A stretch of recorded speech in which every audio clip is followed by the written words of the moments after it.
जी, अपन लोगों ने उस दिन कंजर्वेशन ऑफ एंगुलर मोमेंटम ये देखा था बेटा। क्या आप ठीक है बॉयज? अब बॉयज ठीक है बेटा? Okay fine.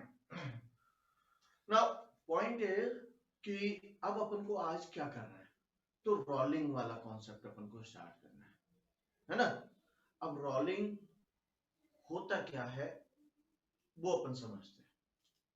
भाई अपन ये जानते हैं कि एक चीज तो कहलाती है कि जब कोई पहिया, साइकिल का पहिया अपनी एक्सिस पर रोटेट करता है, ये साइकिल स्टैंड पर है एंड स्टैंड पर ये केवल पहिया घूम रहा है ओमेगा से, सो this is called pure rotation. अपनी जगह पर ही खड़ा है, कहीं नहीं जा रहा, साइकिल अपनी जगह पर ही है और पहिया गोल घूम रहा है उधर पर, ठीक है ना। सो this is what is pure rotation. दूसरा है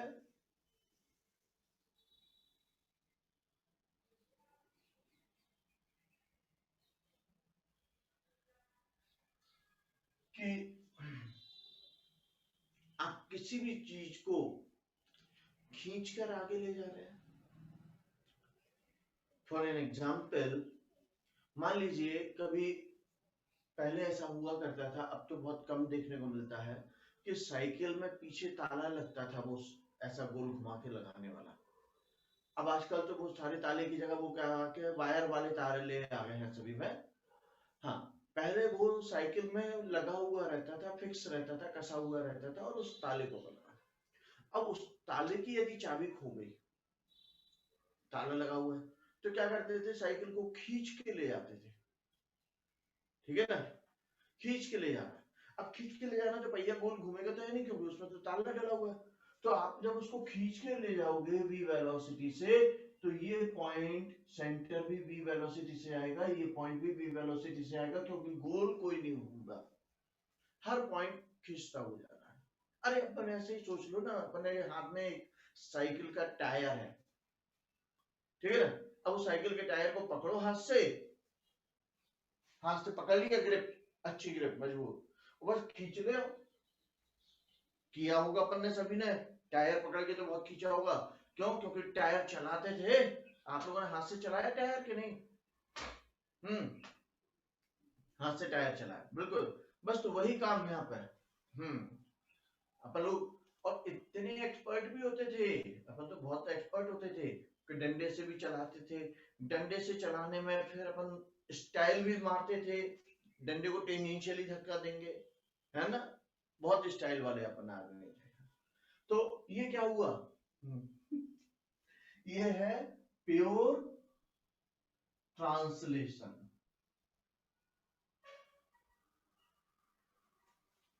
प्योर ट्रांसलेशन, ठीक है ना। फिर तीसरी स्थिति,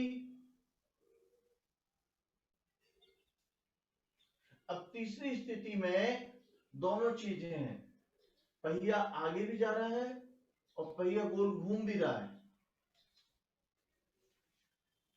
पहिया आगे भी जा रहा है और पहिया गोल घूम भी रहा है। अब ये स्थिति आ गई यहां पर, तो ऐसी स्थिति में क्या कहेंगे हम, ट्रांसलेशन प्लस रोटेशन।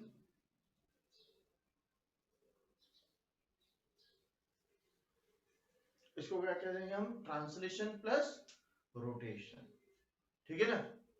बेटा तुमको पढ़ाते समय अभी एहसास हो रहा है कि रात भर में एक चीज हो गई नई, एक नई चीज है, न्यू थिंग हैज हैपेंड।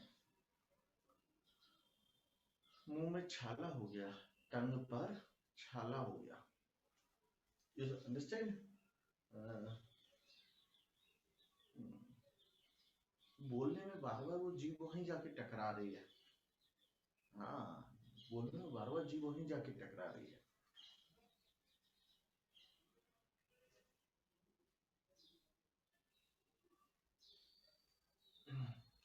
नहीं भाई, साइलेंट क्लास नहीं, हाँ वो लगातार, मतलब पिछले 5 मिनट से बोल रहा हूँ, सोच रहा हूँ शायद अब सही हो जाएगा, अब सही हो जाएगा, बट कंटिन्यू। चलो मैं कोशिश करता हूँ, है ना। हाँ मैं स्लो बोल के कोशिश करता हूँ। हाँ हाँ भाई, परीक्षा तो ले रहे हैं भगवान मेरी, है ना। आज भगवान ने बहुत साथ दिया। I was out of my house. In fact yesterday I was attending a marriage. अब वो मैरिज का खाया है।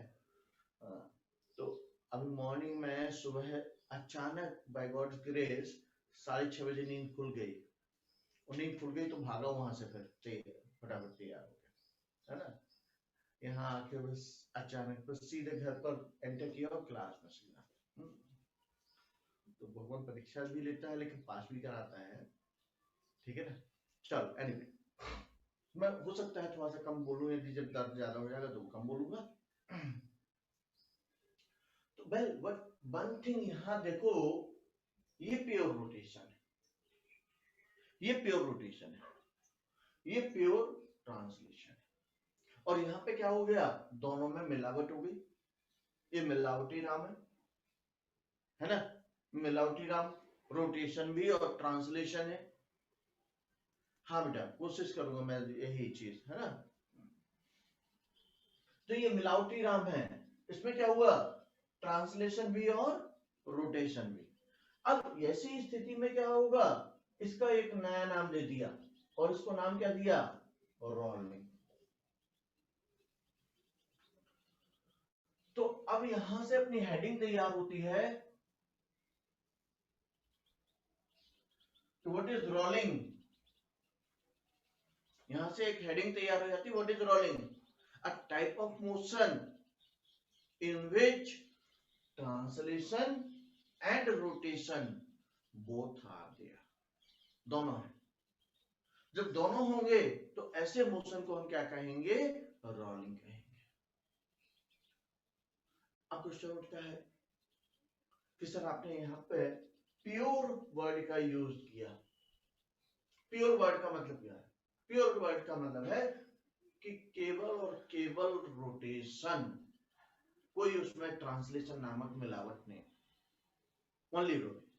प्योर ट्रांसलेशन मतलब केवल और केवल ट्रांसलेशन, रोटेशन नाम की चीज नहीं, ओनली। और यहां पर ट्रांसलेशन प्लस रोटेशन, ये दोनों चीजें आ गई यहां पर। तो ये हो गया रोलिंग, ठीक। तो क्वेश्चन उठता है कि क्या कोई प्योर रोलिंग भी होता होगा। क्वेश्चन उठता है कि क्या कोई प्योर रोलिंग भी होता है, तो आंसर इज यस, होता है। अपन उस चीज को डिस्कस करेंगे। तो यहां से अपन को एक चीज समझ में आ गई कि rolling type of motion in which object perform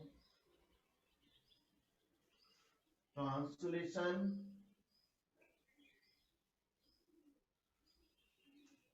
and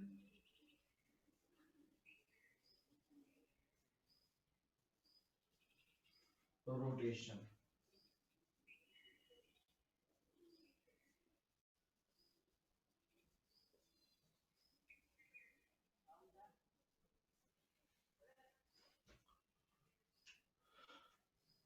Type of motion in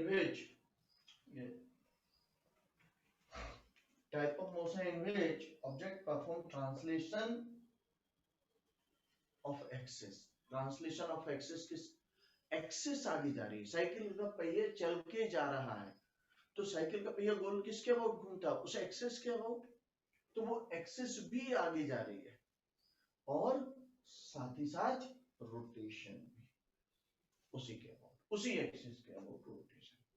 तो ये हो जाता है अपना रोलिंग। तो अब एक चीज बताओ यार, कि कोई भी पार्टिकल, जैसे इस पॉइंट को ले लूं मैं, इस पॉइंट को ले लिया, इस कंडीशन में क्या होगा, इस पॉइंट के पास में एक वेलोसिटी आएगी v1 equal to are omega. इस पॉइंट के पास देखें हम साइकिल के पहिए में, ये पॉइंट नीचे की तरफ जाएगा v1 equal to are omega से। ये पॉइंट इस साइड जाएगा, ये पॉइंट इस साइड जाएगा। हर पॉइंट की वेलोसिटी की डायरेक्शन टेंजेंशियल होगी, हर पॉइंट की वेलोसिटी की डायरेक्शन टेंजेंशियल होगी। ये इधर पे v1 से आएगा, ये इधर पे v1 से आएगा, लाइक दिस, इस तरह से चलते रहे।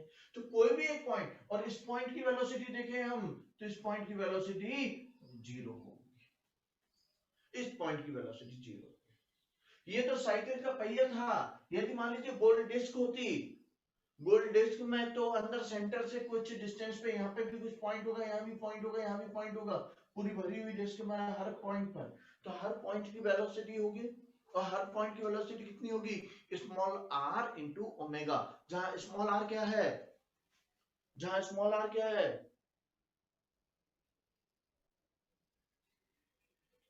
यस, एक्सिस से परपेंडिकुलर डिस्टेंस उस पॉइंट की, या अपन उसी चीज को कहते हैं सेंटर से उस पॉइंट तक की डिस्टेंस। ठीक है ना, सेंटर से उस पॉइंट तक की डिस्टेंस। इस तरह से क्या ये चीज समझ में आया बेटा? तो इस तरह से अपन देखें तो ये इस तरह से चलता रहता है, this is how it goes up. अब यहां पर हम यदि देखें इसकी स्थिति में, तो इसमें तो क्या है, ये पॉइंट भी इस साइड जाएगा, ये वाला पॉइंट भी इस साइड जाएगा, ये वाला पॉइंट देखोगे तो ये भी v वेलोसिटी से आ रहा है, ये पॉइंट देखोगे ये भी, ये पॉइंट देखोगे तो ये भी v वेलोसिटी से आ रहा है, ये पॉइंट देखोगे तो ये भी v, कोई भी, और इवन सेंटर भी देखो तो v वेलोसिटी से जा रहा है।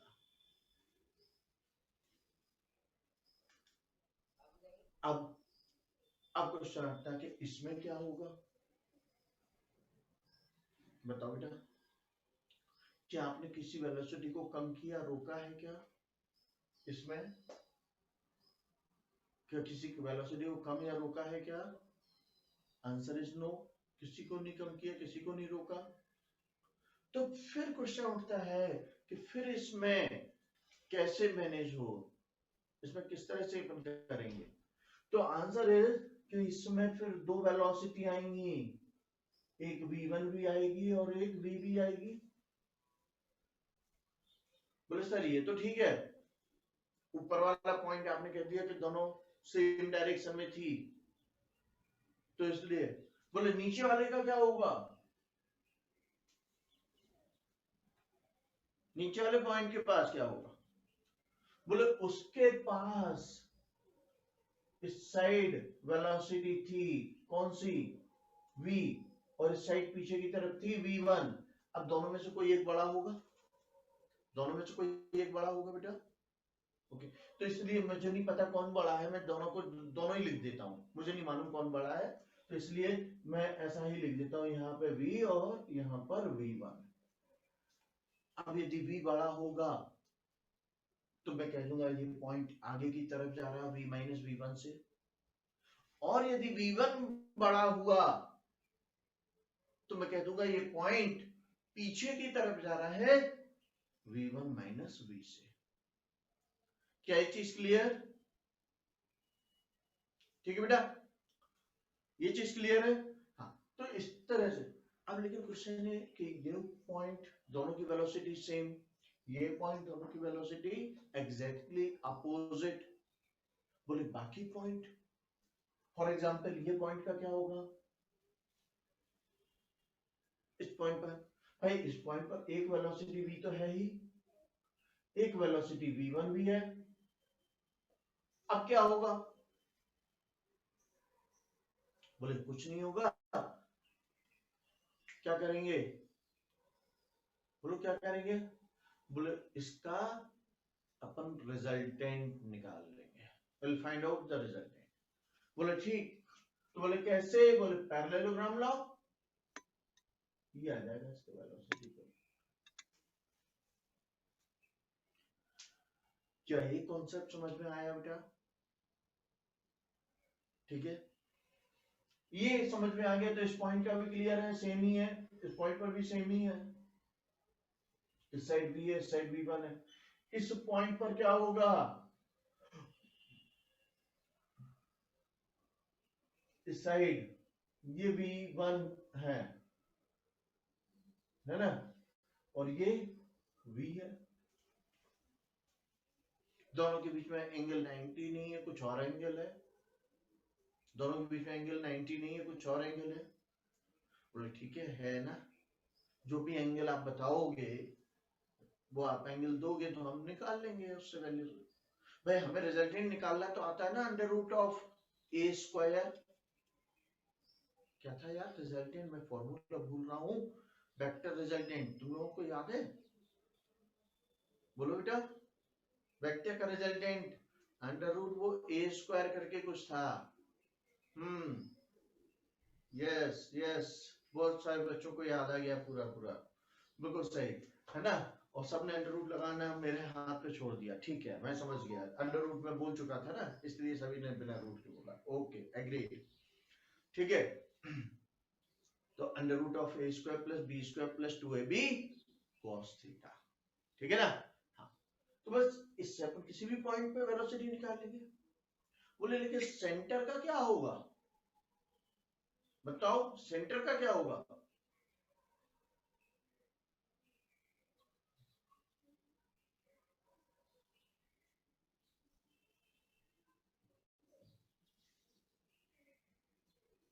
केवल v। भाई बिल्कुल सही आंसर है हर्षित, सेंटर केवल v वेलोसिटी से ट्रांसलेट करेगा, उसके पास रोटेशन है ही नहीं। ओके हाँ, और कोई और पॉइंट जैसे अपने लिए लिया था r डिस्टेंस पे, कोई छोटा सा पॉइंट कहां लिया था, ये दिया था ये r डिस्टेंस वाला। यदि मान लो ये पॉइंट ले लूं मैं, कोई यहाँ पे ले लेता हूँ, थोड़ा सा यहाँ साफ सा बोर्ड यहाँ ले लेता हूँ, ये डिस्टेंस r है, तब क्या होगा, इसके पास v तो रहेगा उतना ही, और v1 डैश आ जाएगा। v1 डैश मतलब स्मॉल r ओमेगा, ठीक है। बस ये इसकी कहानी है। बोले सर एक चीज बताओ, आप ध्यान से सुनना, बड़े इंटरेस्टिंग चीज है, और जिसको ये इंटरेस्टिंग चीज समझ में आ जाती है उसे रोलिंग में दिक्कत नहीं होती है, उसे रोलिंग में दिक्कत नहीं होती है। वो सर एक चीज बताओ आप, कि मान लीजिए एक ट्रक है, मिट्टी में, गीली मिट्टी में फंस गया। अपने सभी ने देखे हैं ऐसे, देखे होंगे साहब आप सभी ने, कि कभी कभी कोई ट्रक गीली मिट्टी में फंस जाता है, फिर क्या होता है, ड्राइवर एक्सेलरेट तो करता है, पहिया गोल घूमता है, लेकिन ट्रक आगे नहीं बढ़ता क्योंकि पहिया अपनी जगह पे ही गोल घूम जाता है। देखा सभी ने, देखा सभी ने। हाँ, तो उसको क्या मोशन कहेंगे, उस पहिए के मोशन को क्या कहेंगे,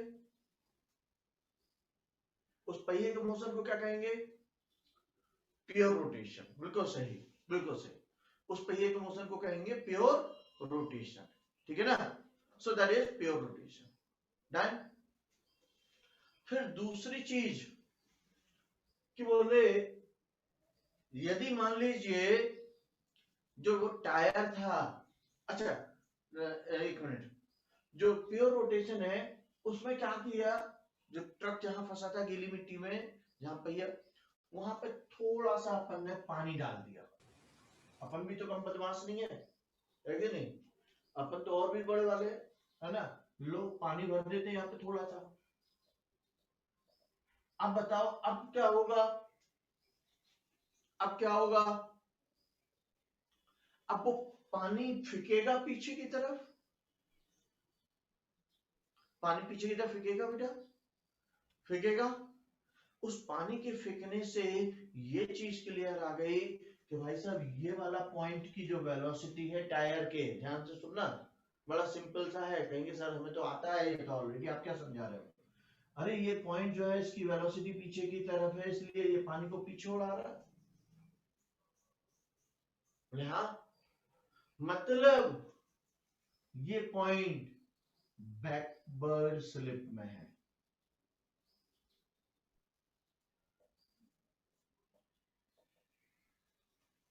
ये पॉइंट कैसा है बेटा, बैकवर्ड स्लिप है। क्यों? क्योंकि इसके पास केवल ओमेगा है, v0 है, इसके पास केवल ओमेगा है, v जीरो है, तो इसलिए पॉइंट नीचे का घूम रहा है, नीचे का पॉइंट घूम रहा है, जमीन पर घूम रहा है, जमीन कहीं नहीं जा रही है, पॉइंट पीछे भाग रहा है, तो उसका स्लिप कहाँ है, टायर का स्लिप, टायर की स्लिप किस साइड कहेंगे अपन, टायर की स्लिप पीछे की तरफ, backward slip, clear, so this is backward. हाँ, opposite to the tendency of motion, मान लीजिए पहिया नॉर्मली गोल घूमता तो आगे जाता, और चूंकि ये पॉइंट पीछे की तरफ स्लिप हो रहा है इसलिए इसका नाम opposite to natural motion, so backward slip. Is it okay, क्या चीज क्लियर, चलो ओके। ये वाला पॉइंट देखो, ये वाला पॉइंट को देखो, कभी कभी अपन ने ऐसा भी देखा है ना कि कोई गाड़ी तेज स्पीड में ला रहा, अचानक उसने डेड ब्रेक लगा दिया तो पहिया घिसटता हुआ आगे चला जाता है, वो ची करता हुआ, आवाज करता हुआ, घिसटता हुआ आगे की तरफ चला जाता है। क्या हुआ, आपने ब्रेक लगा के रोटेशन बंद कर दिया ना, आपने ब्रेक लगा के रोटेशन बंद कर दिया, लेकिन ट्रांसलेशन तो बंद नहीं हुआ ना एकदम से, पहिया घसीट के जा रहा आगे, पहिया घसीट के जा रहा आगे, प्योर ट्रांसलेशन है कि नहीं। तो अब प्योर ट्रांसलेशन में इस पहिए के इस पॉइंट की वेलोसिटी किस साइड, आगे की तरफ, तो बताओ इसको कौन सा स्लिप कहोगे, इसको कौन सा स्लिप कहोगे, फॉरवर्ड स्लिप कहोगे, बैकवर्ड स्लिप कहोगे, बिल्कुल सही, so this is what is called as forward slip.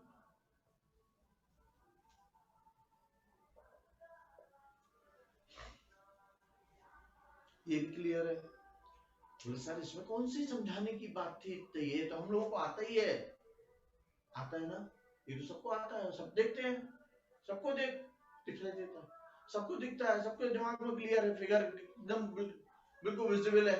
हाँ अब इसके बारे में सोचो, इसके बारे में सोचो,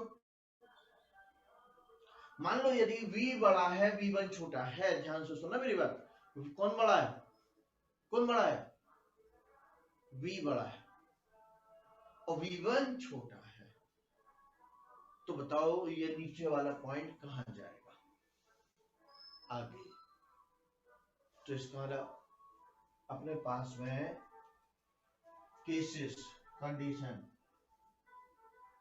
number 1, if v greater than v1 forward slip, दूसरा if v1 greater than v है, तो बताओ तब क्या होगा, सभी लोग बेटा, सभी लोग,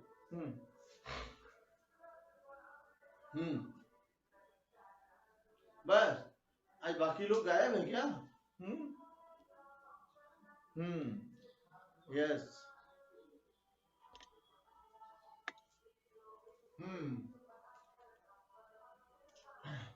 so this is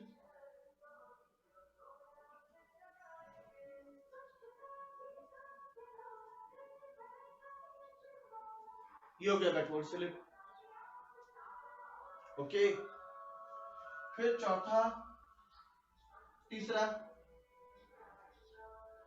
मान लो इस v1 इक्वल टू v हो जाए तब क्या करोगे,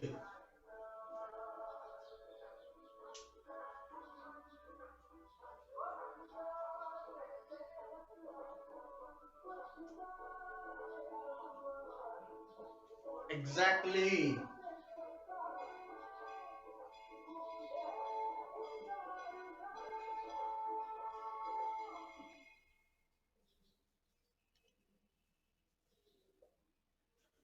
no relative motion, no slip, ठीक है, कोई स्लिप नहीं हुआ, क्या ये चीज क्लियर है ना, कोई स्लिप नहीं हुआ, तो फिर क्या होगा,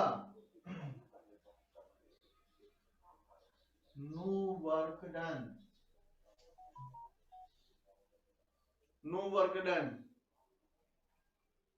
ठीक है, वर्क डन भी नहीं होगा। क्यों? क्योंकि वर्क डन में क्या होता है, फोर्स इनटू डिस्प्लेसमेंट। अब कह रहे हो कि no relative motion no slip, तो no work done by friction, friction का कोई वर्क डन नहीं होगा, फ्रिक्शन का कोई वर्क डन नहीं होगा, तो काइनेटिक एनर्जी में चेंज नहीं होगा, काइनेटिक एनर्जी सेम रहेगी, therefore K E remains same, kinetic energy same रहेगी बेटा, ठीक है ना। अब और एक और चीज, ऐसे मोशन को अपन कह देंगे प्योर। आगे बताओ क्या?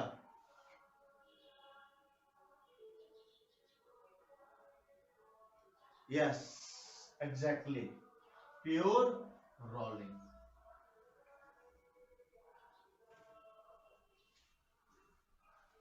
This is called pure rolling,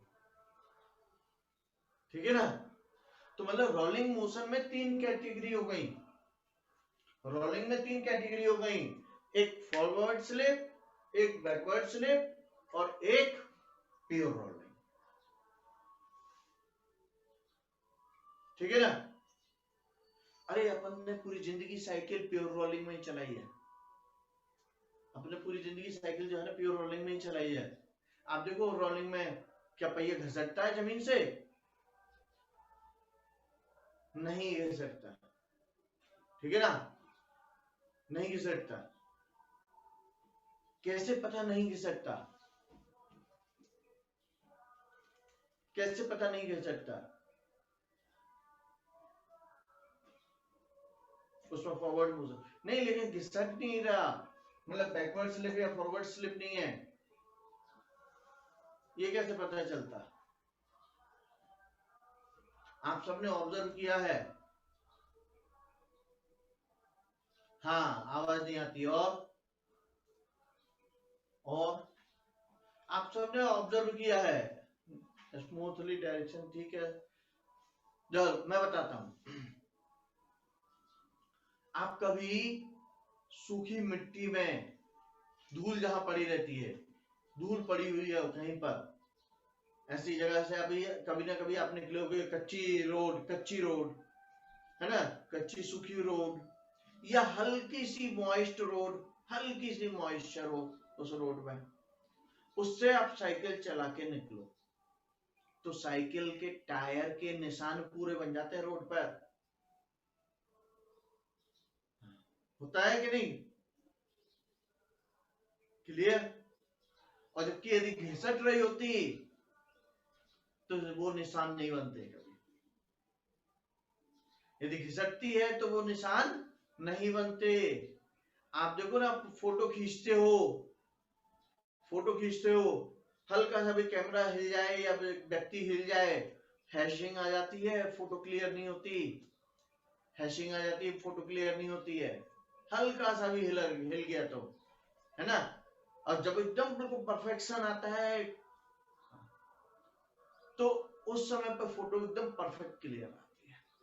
तो आपके टायर के निशान यदि परफेक्ट बन रहे हैं, एकदम परफेक्ट, तो समझ लेना आपकी रोलिंग हो रही है, प्योर रोलिंग है।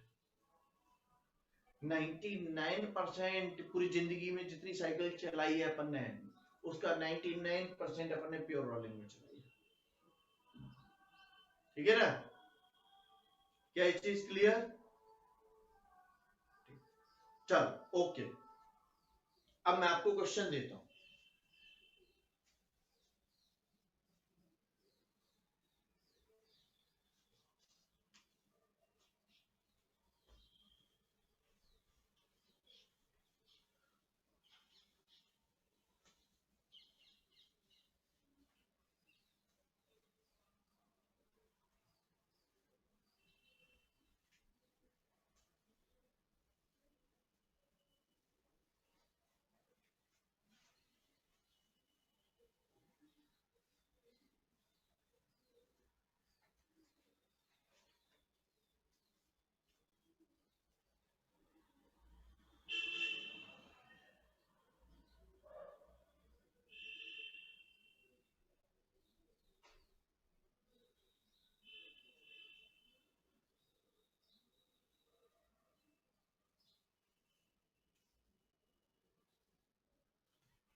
A wheel is in pure rolling motion with a speed of 2 meter per second. Find the velocity, net velocity of the point P. ठीक है बेटा, आप करो, मैं 2 मिनट में ज्वाइन करता हूँ आपको.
I took a break. सामने नहीं आऊंगा तो अपने आप थोड़ी देर चुप रहूंगा, है ना. Okay, so you got 2√3. Okay, हाँ जी. नहीं बेटा, 2 तो नहीं आएगा. देखो, इस पॉइंट के पास में 2 वेलोसिटी है, ये तो अपन को पता है, ये तो अपन सभी जानते हैं. इसके बाद 2 वेलोसिटी है. एक वेलोसिटी इस side,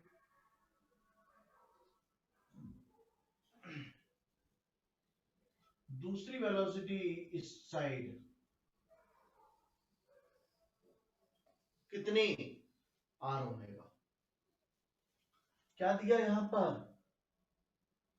pure rolling. Pure rolling का मतलब क्या हुआ? प्योर रोलिंग मतलब V1 इक्वल टू V.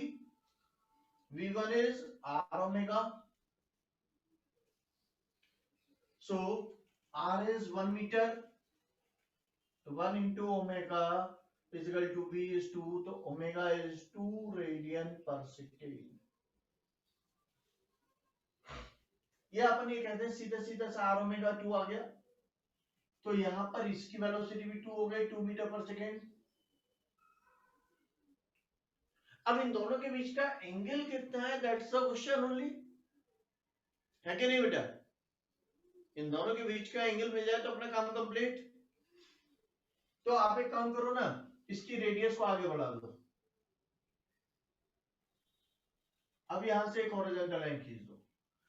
ये पूरा एंगल 120 डिग्री, ये नीचे नीचे का एंगल 90,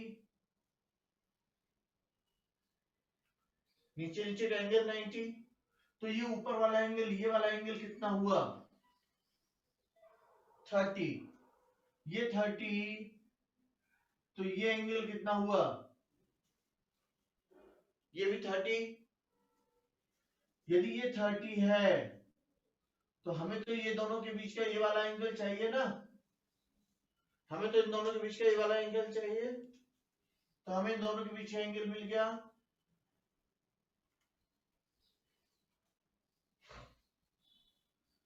तो V net V1 square plus V square plus 2V V1 cos 60. क्या एक चीज क्लियर? ये समझ में आया बेटा?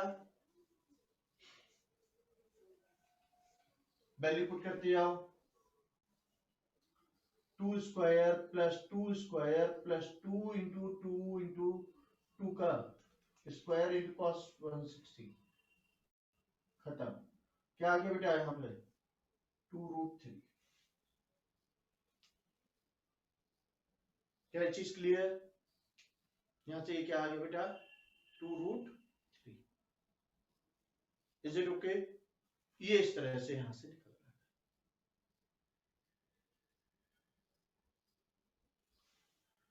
चलो अगला,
अब मैंने डायरेक्ट दे दिया तुमको 60 डिग्री।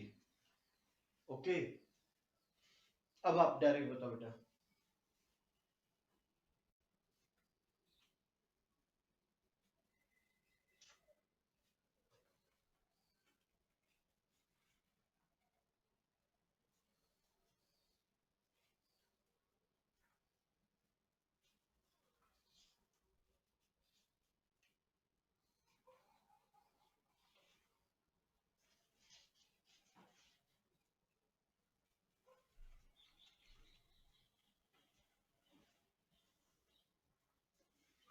(10√3).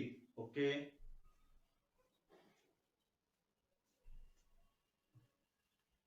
Anybody else?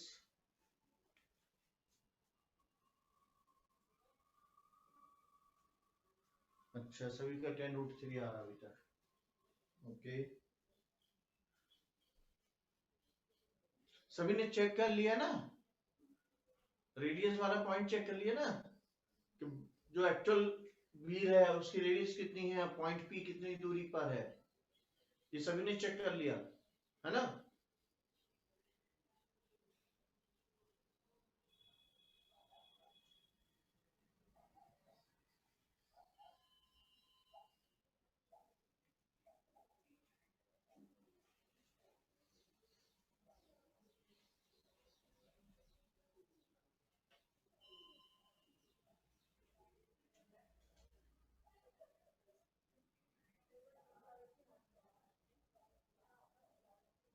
अच्छा, √175।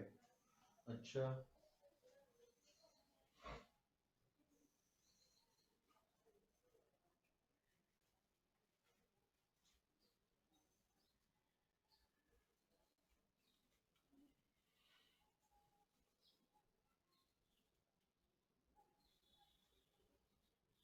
बस बाकी सभी लोग, चलो मैं बता देता हूं। ये point v1 equal to v equal to 10 metre per second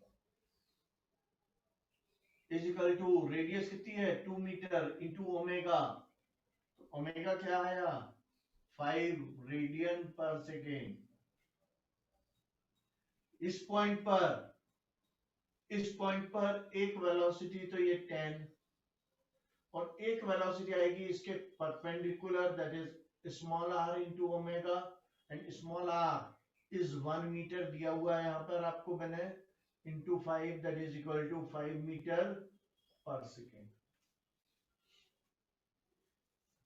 ये एंगल 60 तो ये वाला एंगल भी 60 तो ये एंगल 30 डिग्री। ये एंगल 30 डिग्री। क्या ये चीज क्लियर?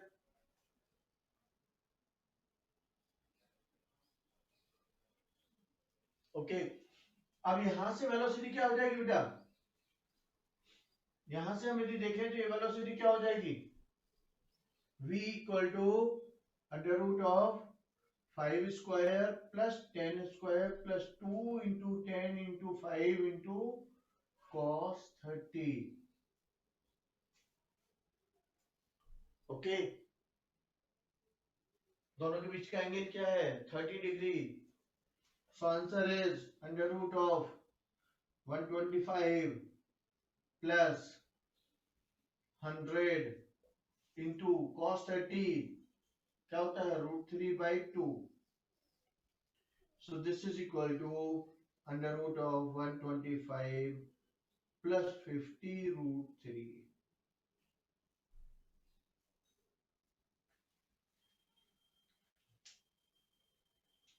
बेटे इतना आसान क्वेश्चन में गलती करोगे तो पिटाई लगेगी। For every such question. हाँ हाँ, वो तो मैंने दिया इसलिए 60 था, मैंने लिखा ही 60 इसलिए था कि पिछला क्वेश्चन अभी हाल 60 का किया ना आपने।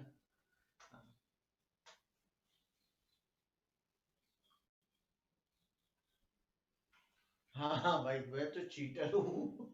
चीटर नहीं है, थोड़ी सी स्पेलिंग गलत की तुमने बेटा। मैं टी पहले आता है, चा बाद में आता, मैं टीचर हूँ। हाँ, है ना? तो तुम अब उसको चा पहले कर देते हो, टी बाद में कर देते हो, ये तुम्हारी चॉइस है। 30 डिग्री कैसे? हाँ। देखो बेटा, ये 60 दिया था मैंने आपको, तो ये ऑल्टरनेट इंटीरियर से यहाँ वाला कितना हो जाएगा भाई? ये रेडियस है ना, ये एंगल हॉरिजॉन्टल है, ये value, so this will be 60 degree. अब कभी भी जो रोटेशनल मोशन होता है, हाँ, रोटेशनल मोशन में हमेशा जो वेलोसिटी v1 डैश होगी वो हमेशा रेडियस के परपेंडिकुलर होगी, इसलिए वहां से। ओके, अगला।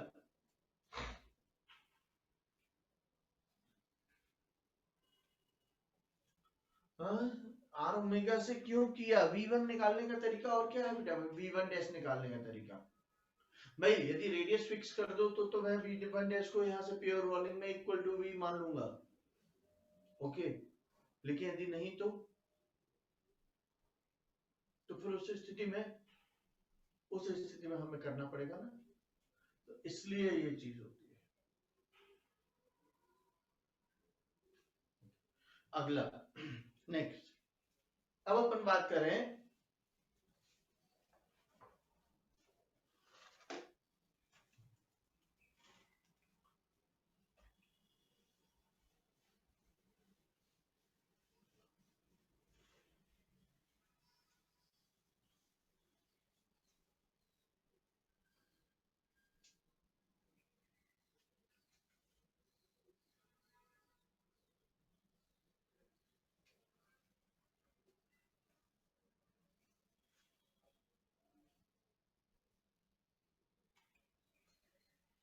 अब अपन बात करते हैं रोलिंग मोशन और इंक्लाइन प्लेन की।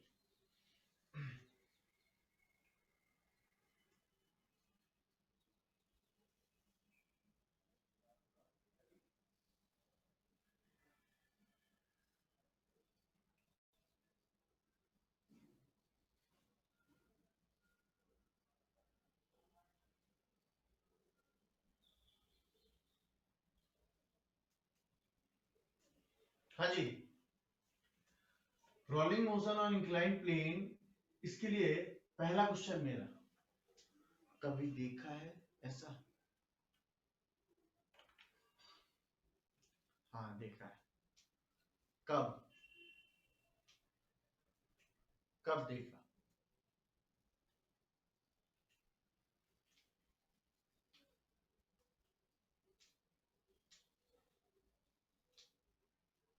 स्कूल में झूले पे ऐसा रोलिंग मोशन क्या कब देखा बेटा? झूले पे रोलिंग मोशन मतलब मुझे नहीं समझ आया है। हाँ अच्छा। भाई हाँ।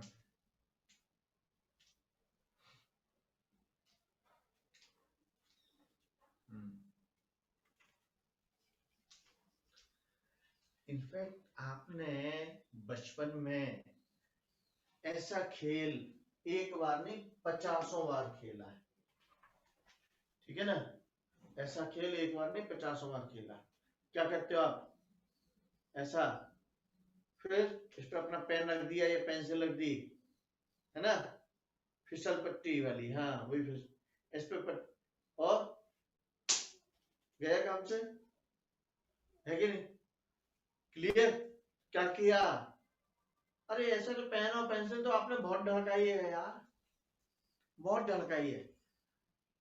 हाँ, अपन तो वो हैं जिन पेन और पेंसिल तो ठीक है, अपन तो क्या करते थे, इसको भी ढड़काने की कोशिश करते थे, सर गया भाई, ठीक है?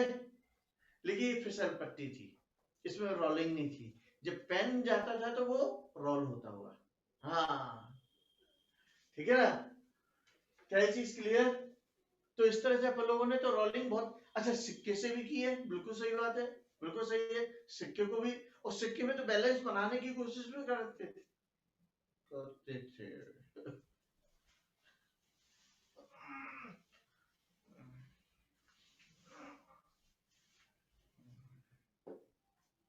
हाँ, सिक्का ज्यादा चल गया है ना, मुझे अंदर तक फील आया सिक्के के चलने का।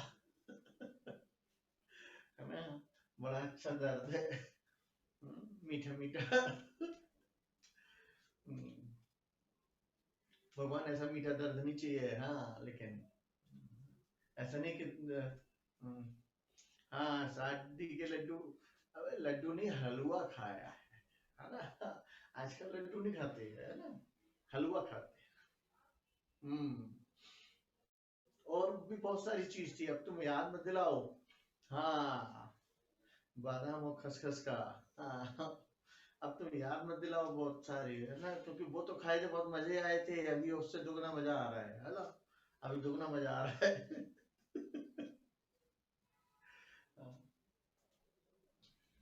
चलो ओके, तो वेल,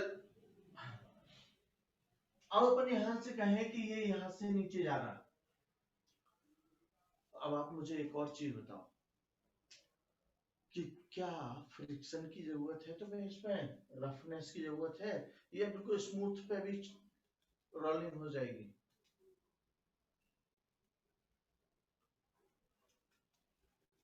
स्मूथ पे हो जाएगी, स्मूथ पर हो जाएगी, यस और नो? स्मूथ पर रोलिंग हो जाएगी क्या? बिल्कुल स्मूथ पर? अभिषेक मना कर रहा है, ओके नो, थोड़ा सा फ्रिक्शन में, ओके अच्छा नो, ओके ज्यादा लोग नो करने लगे अब। बिल्कुल नहीं होगी, अपने आप तो नहीं होगी, एकदम स्मूथ है ना, तो उस पर रोलिंग नहीं होगी, वो क्या होगा, स्लाइड करता हुआ नीचे आ जाएगा। रोल तो फ्रिक्शन से ही होता है, बिल्कुल सही बात है बेटा, रोल तो फ्रिक्शन से ही होता है, ठीक है ना?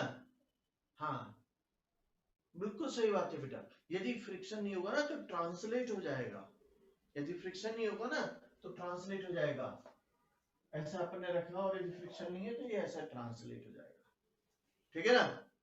तो पहली चीज अपन को यहां से समझ में आ गई, नंबर वन, कि फॉर रोलिंग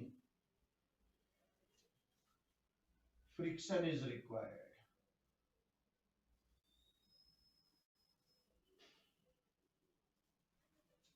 ओके, फ्रिक्शन देता क्या है, अब यहां पे मैं अपने मन से जोड़ देता हूं, फ्रिक्शन क्या देगा, to provide necessary, to provide necessary torque, torque देगा, टू प्रोवाइड नेसेसरी टॉर्क। क्या ये चीज क्लियर है बेटा? फ्रिक्शन क्या देगा, टॉर्क देगा, नेसेसरी टॉर्क देगा, ओके? किसके अबाउट, सेंटर के अबाउट, अपन तो पढ़ चुके हैं ना, अपन तो पढ़ चुके कि भाई ये स्फीयर है, यहाँ पे फ्रिक्शन लगेगा, फ्रिक्शन हमेशा उसकी टेंडेंसी ऑफ मोशन के अपोजिट लगता है ना भाई। इसमें यहाँ पे ये बना दिया मैंने, यदि ये नीचे आएगा तो फ्रिक्शन कहाँ लगेगा, ऊपर लगेगा। अब फ्रिक्शन ऊपर लगेगा, ये आपकी परपेंडिकुलर डिस्टेंस है, आर की डायरेक्शन ये है आर क्रॉस एफ, तो कैसा गोल घुमाएगा फ्रिक्शन, फ्रिक्शन कैसा गोल घुमाएगा। सोच के देखो ना बेटा जरा सा एक बार को, कि यदि आपने फ्रिक्शन यहाँ लगाया है, धागा यहाँ से पकड़ के खींच रहे हो घिर्री से, आपने उस दिन धागे की घिर्री देखी थी ना, वो धागे की घिर्री में घिर्री का धागा यहाँ से पकड़ के खींच रहे हो, तो क्या होगा, ये ऐसा गोल घूमेगा, घूमेगा कि नहीं, क्या ये चीज क्लियर, ये इस तरह से घूमेगा। तो this is how it is, है ना। तो इस तरह से ये चीज होती है डायरेक्ट। तो ये इस तरह से यहां से हो गया। अब इसके बाद फर्दर देखें अपन,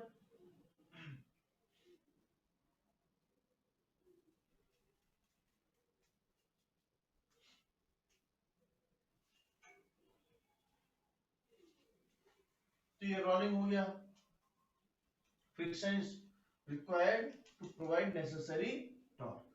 अब इसमें मोशन में होगा क्या, अब जरा अपन इसके वेलोसिटीज वगैरह चीज देखें।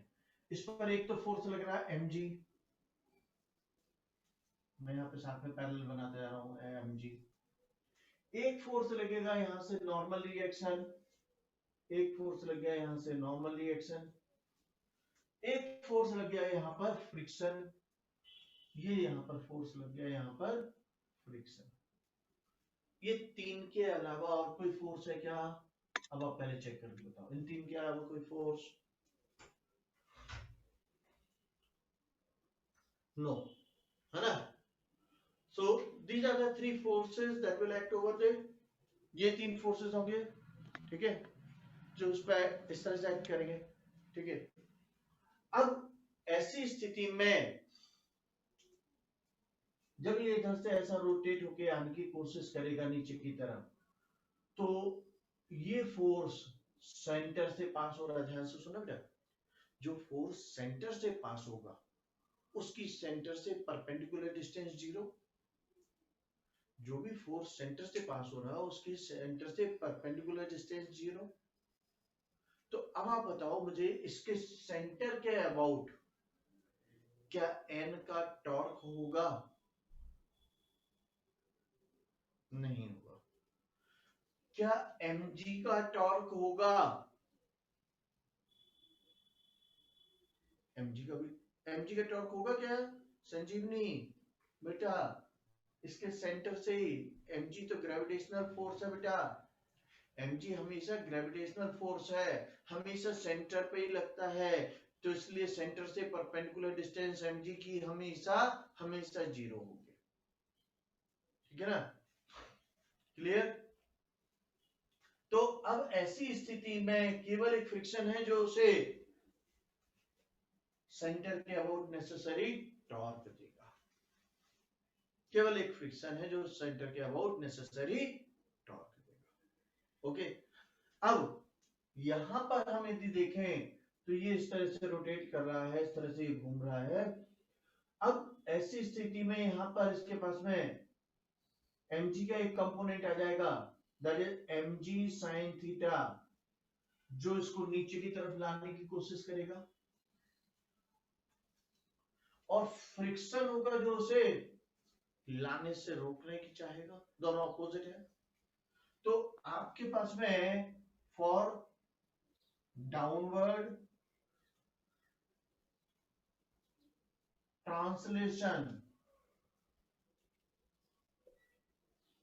डाउनवर्ड ट्रांसलेशन के लिए कौन कौन से फोर्सेस हैं, डाउनवर्ड ट्रांसलेशन मतलब ये ऐसा नीचे आने के लिए, यहां पे यहां आने के लिए कौन कौन से फोर्स हैं, mg sin थीटा, बिल्कुल सही, ओके, एक mg sin थीटा आ गया, और और कोई, yes, minus friction, mg sin theta minus friction. यहां से ये चीज समझ में आ गई कि फ्रिक्शन की जो वैल्यू है वो mg sin थीटा से कम होनी चाहिए। अरे यदि mg sin थीटा के बराबर हो गया तो फिर तो डाउनवर्ड मोशन ही नहीं हो पाएगा, ठीक है ना, क्लियर। तो यहां पर जो है एंड ये दोनों मिलकर आपको मास इनटू एक्सेलरेशन देंगे। ये फर्स्ट इक्वेशन हो गई। फर्स्ट इक्वेशन कैसे बनाई हमने, ट्रांसलेशन से। फर्स्ट इक्वेशन कैसे बनाई बेटा हमने, ट्रांसलेशन से, एनएलएम से, बिल्कुल सही बेटा। सेकेंड फॉर रोटेशन, रोटेशन के लिए क्या होगा, जब ये रोटेट होगा तो रोटेशन के लिए यदि अपन देखें तो केवल एक फ्रिक्शन है जो उसे टॉर्क दे रहा, तो friction into perpendicular distance that is radius. Friction से परपेंडिकुलर डिस्टेंस कितनी है, radius, and this is equal to I into alpha torque.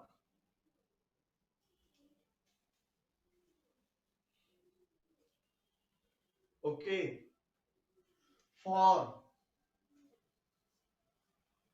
Pure rolling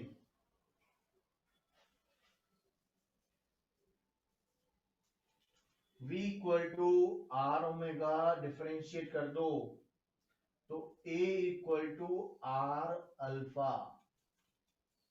ये सेकेंड इक्वेशन, ये थर्ड इक्वेशन। पहली इक्वेशन कहां से आई, ट्रांसलेशन, दूसरी रोटेशन, तीसरी प्योर रोलिंग। इन तीन से मिलाकर अब देखो कितने अननोन है, अननोन कितने हैं, हम आपको यहां पे म्यू दे देंगे, म्यू भी दे देंगे आपको,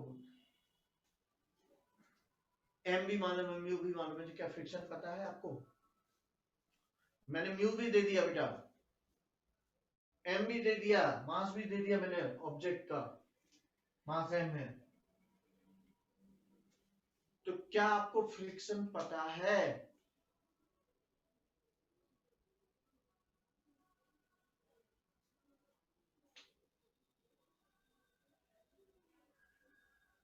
नहीं। देखो एम दे दूं और म्यू दे दूं तो आप लिमिटिंग फ्रिक्शन निकाल सकते हो,